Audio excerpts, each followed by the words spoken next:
It is something that I discovered, a kind of symphony, a kind of orchestra that plays one melody in your presence, but when you depart, the orchestra doesn't stop. When I meet someone else, it plays another melody, which is also very delightful. And when I'm alone, it continues to play. There's a great repertoire, and it never ceases to play. That's what awakening is all about. What if most of what you believe about yourself is a lie? Anthony de Mello, a Jesuit priest and spiritual teacher, didn't teach people how to find happiness.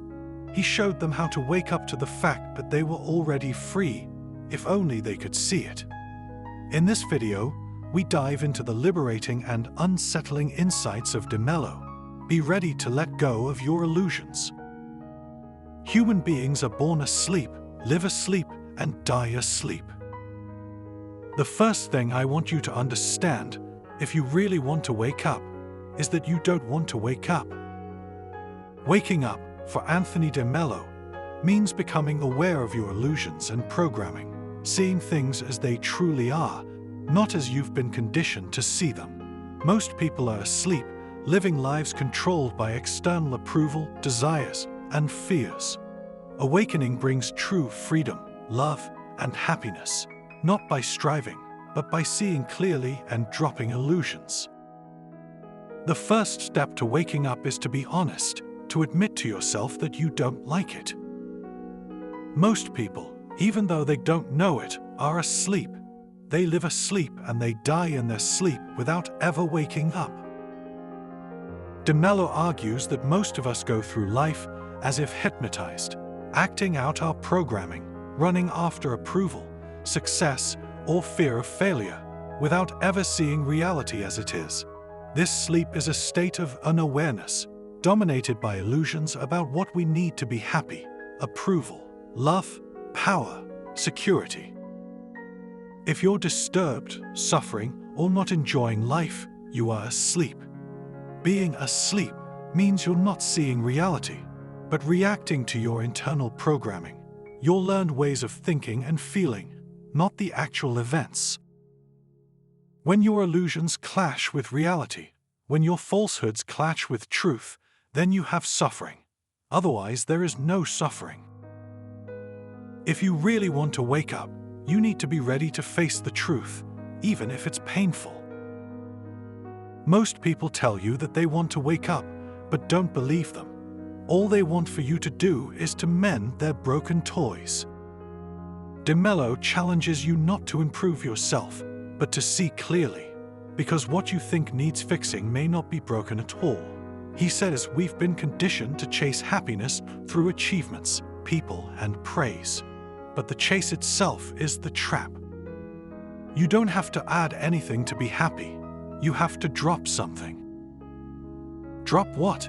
The belief that happiness comes from the outside. Drop your demands on life. Your inner peace doesn't need permission. To acquire happiness, you don't have to do anything, because happiness cannot be acquired. Does anybody know why? Because we have it already. No event or person can disturb you, only your own reaction can. Most people try to change reality instead of changing themselves. Suffering doesn't come from pain or life events, but from our reaction and programming. Society addicts us to approval and praise, which controls us and erodes our freedom and capacity for love. We become robots, reacting mechanically to praise and criticism. True love requires breaking free from this need. You can't love if you need someone. You can only love when you don't need. That sounds radical, even offensive, but he's not attacking love, he's redefining it. True love has no strings. It gives and lets go. Love is not attraction. I love you is often you fit my programming, not dependency.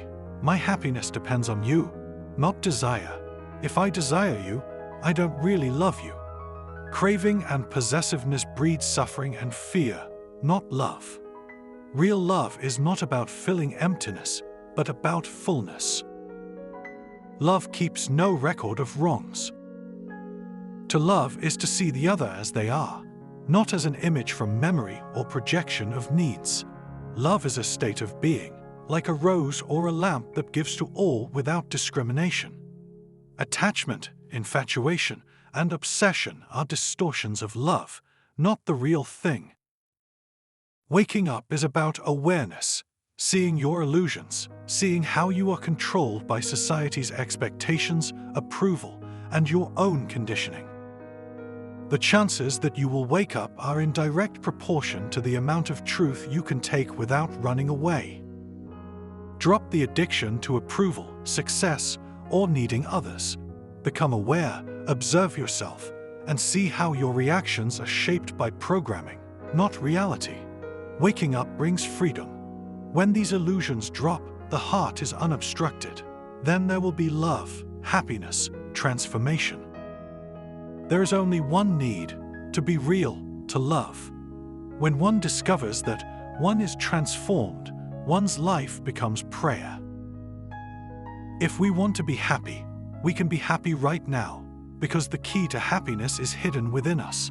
It doesn't depend on the events that happen to us, but on how we perceive and face them. Mello is not asking you to become someone else. He's asking you to let go of the illusion of who you thought you were.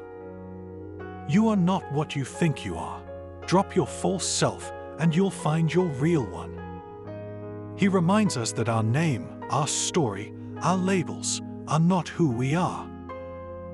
You should bother less about what you ought to do and think more about what you ought to be. True change comes not from effort or self-improvement, but from new perception. Transformation is about seeing the world differently, not fixing oneself. You don't need to fix your life. You need to wake up to it. Mello doesn't offer techniques. He offers clarity. And sometimes, clarity hurts. But on the other side, there's lightness, freedom, and joy. If these words made you pause or question, then maybe something has already begun to shift. Let that be enough for now. And if you want more, you know where to find us. Subscribe and stay awake.